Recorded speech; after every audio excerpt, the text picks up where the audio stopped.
ক্ষেত্রে গায়ে হলুদ করা জায়েজ আছে কিনা, যদি জায়েজ হয় কিভাবে করতে হবে?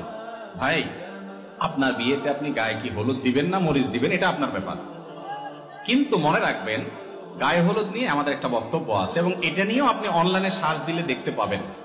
কলকাতার আনন্দবাজার এবং আরো বেশ কয়েকটা আপনার অথেন্টিক সোর্সে বেশ কয়েকটা আর্টিকেল আমি পড়েছি।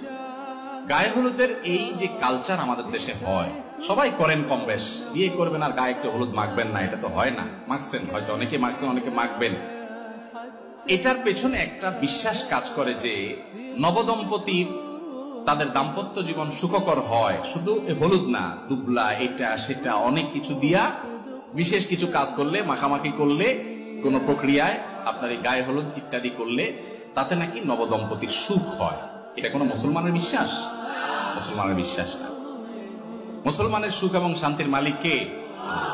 গায়ে হলুদের নাম দিয়া ওই অনুষ্ঠানে বেপরদিগি করে, মিউজিকের ছড়াছড়ি করে, হারামের ভিতরে হাবুডুবু খেয়ে আপনি যদি বিয়ে করেন, ওই বিয়েতে দাম্পত্য জীবনে সুখ করতে হবে, ওখানে আল্লাহর গজব তো এমনিই নাজিল হবে।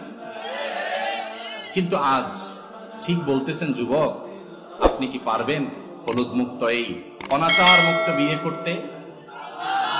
সে হিম্মত আছে?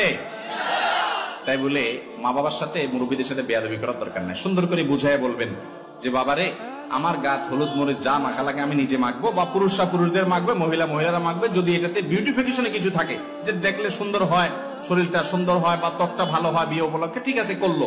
এই উদ্দেশ্যে যদি হয় তাহলে সেক্ষেত্রে যে শরীয়তের সীমানা লঙ্ঘন যেন না হয় সেদিক লক্ষ্য করতে হবে। কিন্তু যেটা হয় গায়ে হলুদের নামে, ভাই কি হয় বলেন? ছেলেদেরকে মেয়েদের অনুষ্ঠানে ছেলে মেয়ের মাখামাখি এবং হারাম মিউজিকের ছড়াছড়ি এবং অজস্র অপকর্মের ছড়াছড়ি, এগুলোর মাধ্যমে দাম্পত্য জীবনের সুখ হয় না, অসুখ হয়, আরো অশান্তি হয়। আল্লাহ তাআলা আমাদেরকে বুঝার তৌফিক দান করুন।